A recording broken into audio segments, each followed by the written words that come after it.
여러분들, 남의 집 가장 빼오는 거 아니다. 라는 말이 있잖아요.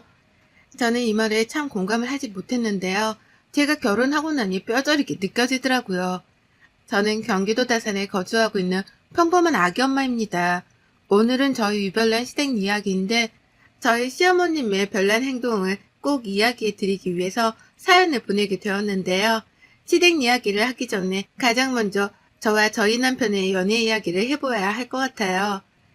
저랑 남편은 제가 직장 다닐 때 거래처에 다니던 거래처 직원이었어요. 둘이 일 얘기도 하고 사적인 이야기도 하니 금세 친해졌고 한두 번이 세네 번이 되어 어느 순간은 연애를 하고 있더라고요. 그러다 결혼 이야기가 슬슬 오갔고 저희 부모님은 두 분 다 정년퇴직을 하셔서 노후 준비가 탄탄하게 되어 있으시고 반면 시댁은 아버지가 오랫동안 투병 생활을 하다 돌아가셔서 집이 많이 기울었다고 하더라고요. 남편네는 시어머니, 신우언니, 남편 이렇게 세 식구인데요. 신우언니는 원래부터 독신 생활을 꿈꿔서 일만 알고 지내는 분이라고 남편이 늘 이야기했었거든요. 주변에서는 왜 홀 시어머니한테 시집을 가느냐, 그건 지옥문이다 등등을 많이 말씀해 주셨지만 그땐 그런 말들이 들어오지 않았던 것 같아요. 그 뒤로 상견례를 앞두고 있을 때 저희 부모님은 편안한 곳에서 식사를 하기를 바라시고 시어머니 되실 분은 이럴 때 유명한 코스 요리집에 가고 싶다고 하시더라고요. 저희가 당연히 내려고 생각해 적당한 곳으로 모시려고 했지만 시어머니 되실 분이 너무나 그런 곳을 원했기에 정말 비싼 한정식 집으로 상견례를 하였습니다. 비용은 당연히 저희가 내려고 계산하려는데 저희 부모님이 식사 가격이 만만치 않을 것 같다고 생각하셨나 봐요. 미리 내주셨더라고요. 시어머니 되실 분은 그런 것도 모른 채 앞에서 음식이 생각보다 별로인 것 같다는 등의 이야기를 늘어놓으셨죠. 그 뒤로 결혼 준비는 매우 힘들었어요. 한복을 맞추는데도 꼭 한복을 굳이 사고 싶다고 하시는 거예요. 요새 누가 한복을 입나요? 한복이 솔직히 한두 푼도 아니잖아요. 저도 저희 엄마도 다 대여를 하는데 어머님은 그 한복이 너무 마음에 들어서 이런 걸로 꼭 하나 맞추고 싶었다고 하니 그때 남편은 그냥 하나 사드리자 우리가 이러더라고요. 이뿐만이 아니라 예단하는 데에서도 너무 요구하시는 게 많아서 예단 예물 생략하기로 했는데 저희 집에서 그래도 가장 좋게 해주셔서 보내드렸어요. 이게 결혼의 지옥문이 시작된 것일까요? 결혼하고 나서도 어머님의 요구는 끊이지가 않았어요. 시자가 들어가서 아마 더 얄밉게 제가 생각하는 걸 수도 있었겠지만 전화만 드리면 입에서 서운하다라는 말이 먼저 튀어나오셨거든요. 항상 또 뭐가 먹고 싶다, 이런 것 좀 사달라 이런 말을 하시니까 쿠팡이나 마켓컬리에서 장 봐서 보내드리고 저희가 못 가는 날에는 배달 어플로 어머님 드시고 싶은 음식들도 시켜드리곤 했어요. 당연히 최선을 다했다고 생각했고요. 그렇게 결혼 생활하는 내내 연애 때 안 싸우던 남편과 저도 큰 소리를 높이게 되고 사이가 멀어질 때쯤 임신이라는 사실을 알았습니다. 남편과 저는 아이가 생기면서 사이가 다시 자연스레 좋아졌죠. 어머님 또한 아이가 생겼다고 하니 전보다는 좀 서운하다라는 말을 덜 하시더라고요. 그렇게 10개월을 만난 우리 아이는 정말 예쁘다라는 말로는 표현할 수 없을 정도로 너무 경이롭고 행복하더라고요. 몸은 힘들었지만 아이를 품에 안고 있으면 온 세상을 다 가진 기분이었습니다. 그러다 신생아 때 아이의 심장에 조그마한 구멍이 나 있는 것을 알았습니다.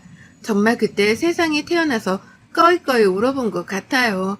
다행히도 심장의 구멍은 신생아 때 간혹 있는 일이라 자연스럽게 커가면서 다치기도 하는데 그렇지 못하면 그때는 수술을 해야 할 수도 있다고요.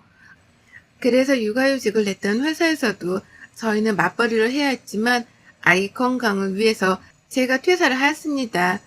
10년 다닌 회사라 회사 사장님께서도 아이가 괜찮아지면 꼭 복귀하라고 말씀해 주셨고 감사하게도 저는 오래 다녔던 직장을 그만두었습니다.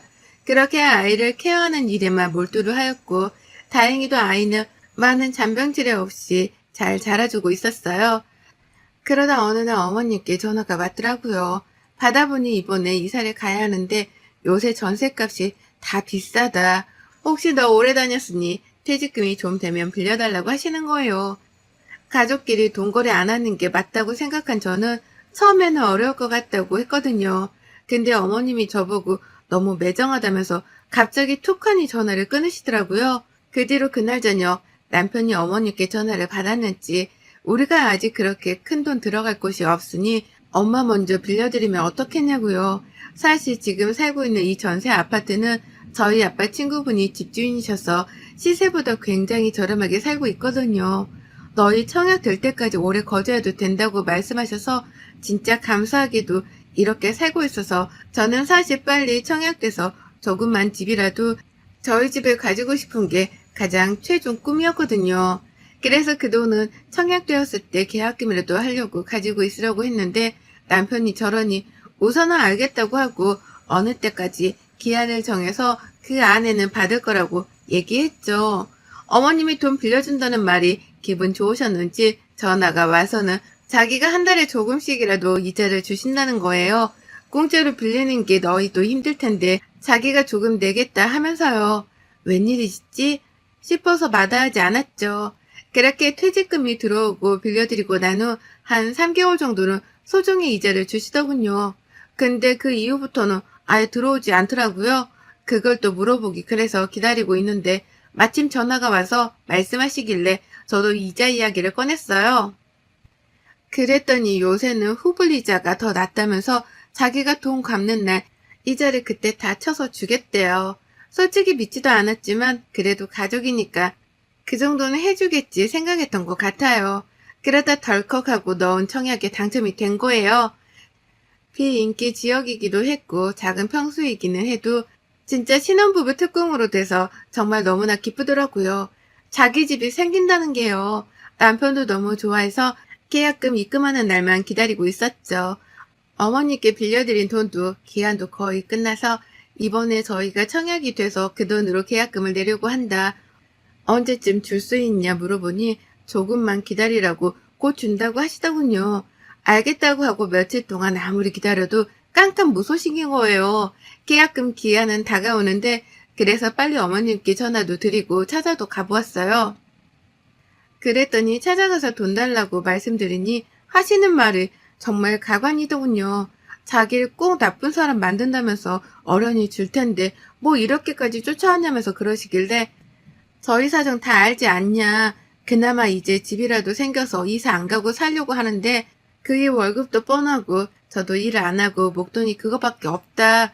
근데 계약금 안 내면 취소되니 돌려달라고 하니 갑자기 막 우시는 거예요. 자기도 뭐 안 주고 싶어 그런 것 같냐면서요. 또 그렇게 우시는데 막 달라고 하기 그래서 우선은 집에 와서 남편과 상의를 하는데 남편은 있는 돈이랑 부족한 돈은 신용대출 받아서 계약금을 내자고 하더군요. 지금 저희는 맞벌이도 아니고 외벌이로 사는데 대출까지 받아서 그 이자까지 내면 앞으로 어떻게 살겠어요. 중도금도 아무리 후불제라고 해도 대출을 받아야 하는 상황이라고 막 했죠.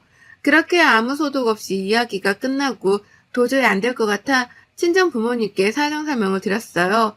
부모님이 도와주신다고 하셔서 계약금은 먼저 냈죠. 나중에 저희 여유 생기면 그때 천천히 줘도 되니 그럴 생각 말고 저랑 아기만 생각하라고 부모님은 늘 그러시거든요. 그럼 보통은 저도 시댁에서 이렇게 도움을 받으면 전화라도 드리고 찾아뵙고 감사하다고도 할 것 같거든요. 근데 남편은 저희 부모님이 노후 준비도 다 되어 있고 돈이 많아서 그런 건데 뭐 어떠냐 식으로 나와요. 진짜 이때 남편은 남의 편이구나 느꼈던 것 같아요. 그렇게 계약금 소동이 끝이 나고 조만간 줄 것처럼 했던 제 퇴직금 이야기는 어머님은 아직 그 이야기를 꺼내지도 않으시더라고요. 남편에게 말해도 자기는 모른다 라고만 하고 너무 답답하잖아요. 받아야 될 때도 한참 지났거든요. 그렇게 시간이 좀 흐르고 어머니께 다시 한번 더 말씀드렸어요. 어머님 언제쯤 그 돈 받을 수 있을까요? 저도 친정 부모님께 빌려서 어느 정도라도 부모님께 드려야 해서요. 너희가 왜 이렇게 쪼는 거니 사람을? 어련히 줄까봐 내가 무슨 사기꾼이냐? 들고 도망갈게. 좀 기다려봐라. 어머님 그게 언제인데요. 그때도 주신다고 하셔놓고 계속 지금 미루고 계시잖아요. 아니 얘가 좀 기다려보라니까 내가 떼먹냐고 하면서 오히려 자기가 큰 소리를 치시더군요. 남편은 남편대로 엄마가 줄 거니 기다리라고 하고 너무 답답하잖아요. 그런 답답한 마음을 가지고 살고 있는데 그 주 주말에 친정에서 시댁에 가져다 주라고 과일 같은 거를 보내주셔서 남편이랑 아이랑 시댁으로 건너갔어요. 과일을 드리고 함께 깎아 먹고 있는데 부엌에 못 보던 차키가 있는 거예요. 그래서 제가 어머님 언니 오셨어요? 라고 물으니 아니 왜? 걔 지금 부산 출장 가 있어. 라고 하더라고요. 그럼 이거 차키 뭐예요? 라고 하니 갑자기 말을 더듬으면서 아 이거 친구가 잠깐 두고 간 거야. 뭐 차 나보고 필요하면 쓰라고 해서. 그래서 제가 아 네 이러고 말았죠. 그렇게 시댁에서 와서 곰곰이 생각해 보는데 왜 사람이 촉이란 게 있잖아요. 아무래도 어머님네 한번 다시 가봐야겠다고 하고 있다가 남편한테 잠깐 아이를 맡겨두고 시댁으로 급습했어요. 근데 정말 그때 제 눈을 도려내고 싶을 정도였어요. 어머님 집으로 가는데 나오는 모습이 어머님만 있었던 게 아니라 어떤 남자분이랑 같이 나오는 거예요. 아니 너무 놀라서 그냥 숨어버리기는 했는데 그게 무슨 일인지 그리고 숨지겨 지켜보는데 그 남자가 어머님께 차를 고맙다고 했나? 이런 식으로 이야기하는 것 같더라고요. 그래서 도대체 무슨 돈이 나셔서 저거를 사셨을까? 뭘까 싶었거든요. 아무리 생각해도 도통 이해가지 않아서 물어볼까 하다가 혼자 끙끙 앓고만 있다가 어머님께 여쭤보았어요. 어머님, 바쁘세요? 아니, 왜? 제가 그때 어머님네 뭐 두고 온 게 있어서 가지러 집으로 갔는데 집에서 어떤 남자분이랑 나오시던데 그분은 누구세요? 어? 누구? 나 맞아? 내가 남자랑 왜 있겠어? 아니 진짜 어머님이셨어요. 남자친구분은 아니시죠? 아니 무슨 남자친구야. 그냥 친구야 친구. 친구인데 차를 선물하세요? 어머님은 돈이 어디서 나서요? 이사하시면서 다 쓰셨잖아요. 무슨 차를 선물해. 네가 잘못 들은 거겠지. 옛날에 나랑 같은 동네 살던 그냥 아는 친한 동생인데 집에 놀러 오고 싶다고 해서 놀러 온 거야. 무슨 남사스럽게 남자친구니. 그런 거 아들한테는 절대 꺼내지도 말아라. 아, 네. 이렇게 아무리 대화를 나눠도 도통 그 사이가 보통의 사이는 아니었던 것 같거든요. 그런 오해가 조금씩 사라질 때쯤 신호 언니가 출장에서 올라와 저희 아기 보러 온다고 집으로 놀러 왔더라고요. 바리바리 아기 선물을 들고 와서 같이 언니랑 집에서 밥도 먹고 커피도 마시고 있는데 언니가 저보고 요새 아파트 사기 너무 힘들겠더라. 그래도 너희는 집 돼서 진짜 다행이지. 맞아요, 언니. 너무 힘들어요. 어머님 아파트 전세도 그 동네 다 올랐다고 하더라고요. 그러니까 그래서 엄마 전세에서 월세로 돌렸잖아. 내가 지금 월세 내주고 있는데 만만치 않더라. 보증금을 많이 내도 월세가 장난 아니야. 네? 월세요? 어머님 전세 아니세요? 아니야. 전세 살다가 엄마가 하도 그 집을 마음에 들어 하는데 거기는 월세로만 두려고 한다고 해서 일단 전세 보증금 넣어놓고 월세비 내가 내주고 있어. 엄마 혼자 사는데 나도 나가 있는 게 미안하고 그래서. 갑자기 언니 말을 듣는데 순간 머리가 멍해졌어요.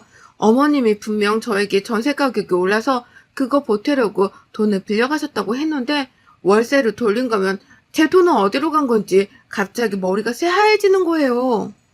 언니, 저 어머님이 전세 가격 때문에 퇴직금 받은 거 좀 빌려달라고 하셔서 빌려드렸는데 지금 월세인지 저 몰랐어요. 라고 하니 언니가 아니 얼마나 빌려주냐고 왜 그런 큰일을 말 안 했냐고 하더라고요. 자기는 몰랐다고요. 그러면서 엄마가 도대체 그 돈이 어디에 필요해서 빌린 거냐고 자기가 분명 계약할 때 금액도 다 확인하고 월세도 꼬박꼬박 내주고 있다고 하면서요. 그렇게 언니가 당장 엄마한테 가보자고 어머니께 갔더니 집에 안 계시는 거예요. 근데 언니가 막 옷장을 뒤지더라고요. 서랍장이요. 통장을 찾으려고 하셨던 것 같은데 언니가 옷장을 여는 순간 발견한 건 명품 옷부터 가방까지 쫘르르 있더라고요. 언니랑 저는 순간 너무 당황해서 어찌 해야 할지를 몰랐고 그때 어머님이 들어오셨는데 제가 지금까지 보던 어머님과는 180도 다른 모습이었어요. 화장도 거의 안 하시고 그런 분이셨는데 지금 어머님은 화장이 엄청 화려한 옷과 구두와 신발 액세서리를 하고 있으시더라고요. 심지어 어머님 뒤로 따라오던 사람이 더 충격적이었는데요. 제가 그때 본 그 남자더라고요. 어머님은 너무 놀라서 그 자리에 서 있고 그 남자라는 분은 누나, 누구야? 이러고 있더군요. 순간 언니가 너무 화가 나서 지금 누구신데 저희 집에 들어오려고 해요? 라고 하니 자기가 누나 남자친구라고 했나? 그래서 언니가 당장 우선 나가라고 하고 그 남자는 보내고 어머님이랑 저랑 언니랑 셋이 앉았어요. 언니가 어머님께 정말 나지막한 목소리로 엄마, 이게 무슨 일이야? 제 퇴직금도 전세 보증금 올린다고 빌려달라고 했다는 건 또 무슨 말이야? 당장 말해. 나 도는 거 보기 싫으면. 아니, 그게 아니라. 당장 말해, 엄마. 나 지금 여기 있는 거 다 뒤집어 엎기 전에. 제 돈은 차 사는데 썼어. 무슨 차? 엄마가 차가 왜 필요해? 그리고 차가 필요하면 나한테 말을 해야지. 왜 제 돈은 왜 빌려가? 그 돈 얘네 집 계약금 하려고 달라고 했다던데 그럼 팔아서라도 줘야지. 지금 장난한 거야 나랑? 아니 팔려고 내놨는데 돈이 좀 부족해서 고민하고 있었어. 엄마 이게 도대체 무슨 말이야. 저 옷장에 있는 건 다 뭐야. 무슨 돈이 나서 이렇게 한 거야? 아까 저 남자는 누구고? 어머님이 그 뒤로 꺼낸 이야기는 정말 경악을 금치 못하는 이야기들이었어요. 저희 어머님이 등산이랑 테니스를 잘 치시는데 테니스에서 만난 남자친구래요. 그 남자가요. 테니스 코치인데 처음에 만나고 이런 것보다 그냥 몇 번 만나서 밥도 먹고 영화도 보고 했는데 어느 순간 잘 만나니까 그냥 외로워서 집에도 놀러 오고 그랬다고요. 그리고 차는 그 남자애랑 데이트하려면 차가 필요하기도 하고 남자가 자기도 차가 있었으면 해서 같이 타고 다니려고 산 건데 그 남자애가 차값은 당연히 자기가 준다고 해서 먼저 낸 것뿐이라고요. 그리고 그 돈을 저한테 빌려서 그 차를 사신 거죠. 언니랑 저는 정말 어머님의 이야기에 경악을 금치 못했고 그럼 나머지 사치한 돈은 어디서 났냐고 어머님께 소리소리 지르니까 뭐 보험 해지하고 카드비도 좀 지셨더라고요. 우선 그 차는 팔면 손해라 언니가 저에게 정말 미안하다면서 제 퇴직금은 돌려주셨어요. 됐다고 정말 됐다고 나중에 차 팔리고 받는다고 했는데 정말 미안하다면서 돈을 주시는 거예요. 그리고 나서 어머님은 결국엔 그 차를 다 파시고 그 남자분 만나려고 했던 사치용품들은 언니가 다 갖다가 환불할 수 있는 건 하고 다 팔았더라고요. 제가 또 못 받았지만 언니는 그래야 마음이 편할 것 같다고 다 정리하시더라고요. 그리고 어머님 집도 정리했어요. 언니랑 올해 어머님이랑 따로 떨어져 살아서 자기가 엄마가 어떻게 사는지도 모르고 자책을 많이 하셨어요. 엄마가 저렇게 망가지는지도 몰랐다고요. 어머님은 그 일이 있고 나서는 저한테 전화를 안 하세요. 남편은 자기 엄마가 그러기 전에는 엄마 불쌍한 사람이다. 네가 이해 좀 해줘라. 맨날 그딴 소리만 해대었는데 언니한테 그날 저녁에 한 대 맞았거든요. 그런 일이 있으면 자기한테 말하고 당연히 못 빌리게 또 빌렸으면 빨리 갚으라고 했어야지. 네가 뭔데 네 돈도 아닌데 엄마가 쓰라고 하게 놔두냐. 그게 사람이 할 짓이냐면서 너는 장인어른 장모님 부끄럽지도 않냐면서 자기는 이 사실을 알면 정말 우리 집안이 얼마나 콩가루라고 생각하시겠냐고 많이 혼나고 한 대 맞고 그랬어요. 남편은 집에 와서 무릎 꿇고 싹싹 빌더라고요. 자기가 생각이 짧았다고요. 솔직히 남편이 저렇게 할 때마다 이혼하고 싶은 생각이 굴뚝 같았는데 우리 아이 생각해서 참았거든요. 근데 언니가 저렇게 말해주니 당연한 건데도 참 고맙더라고요. 그 뒤로 어머님은 언니랑 다시 부산으로 내려가셨어요. 이번에는 부산에서 오랫동안 출장이 있어서 한 반년은 살아야 해서 거기에 월세로 얻고 잠깐 사신다고 하더라고요. 어머님은 가고 싶지 않아 했지만 언니가 벌써 집도 다 내놓고 빼라고 한 상태라 같이 억지로 가시는 것 같았습니다. 또 우울증도 약간 있어서 우울증 치료도 언니랑 받으러 다니러 간다고 하시더라고요. 그 이후에 언니한테 퇴직금을 돌려받은 돈은 받아서 부모님께 드렸어요. 근데 딱 반만 받고 나머지는 이사갈 때 보태서 쓰라고 하셔서 제 통장에 있네요. 어머님은 지금까지 언니나 남편이 모든 걸 해주니까 그게 맞다고 생각하시면서 사신 것 같은데 혼자 살면서 돈을 어떻게 쓸 줄도 모르고 또 기도 얇아져서 그러신 게 아닌가 싶어요. 좋게 말하면요. 그 남자는 나중에 자기는 사귄 것도 아니었다. 그냥 누나가 몇 번 만나자고 하길래 만난 것 뿐이다. 이랬나 봐요. 언니가 열불이 나서 차키랑 엄마한테 받은 거 다 내놓으라고 해서 가지고 왔다고 하더라고요. 근데 그 받은 물품이 다 고가여서 도대체 이 돈을 다 어디서 났나 싶었는데 그때 아버님이 오래전에 어머님 앞으로 뭐 연금보험 이런 걸 해두셨는데 그거 해지해서 쓰셨더라고요. 카드빚도 좀 있는데 그건 뭐 언니가 차차 갚는다고 해서 그렇게 마무리되었답니다. 또 한 번 가족 간에 절대 돈거래 하지 않는 게 좋다고 느끼는 사건들이었습니다. 물론 어머님도 외로우니 저랬겠지. 좋게 생각해 보지만 사실 좋게 생각해야 할 만한 일들은 아니라서 저는 많이 잊고 살려고 하고 있어요. 돈도 다 돌려받기도 했고요. 남편은 그 뒤로 자기 엄마 얘기 찍소리도 안 하고 집에서 쭈구리처럼 살고 있어요. 제가 너무 화나서 각방수 자고 해 남편은 거실에서 자고 저는 방에서 아기랑 자거든요. 여러분들도 절대 가족들 간에 돈거래 하지 마세요. 저는 정말 잘 받은 케이스인데 진짜 못 받는 경우도 많다고 하더라고요. 조심, 또 조심하시길 바랄게요. 여러분의 생각은 댓글로 남겨주세요. 오늘 또 시청해 주셔서 정말 감사합니다.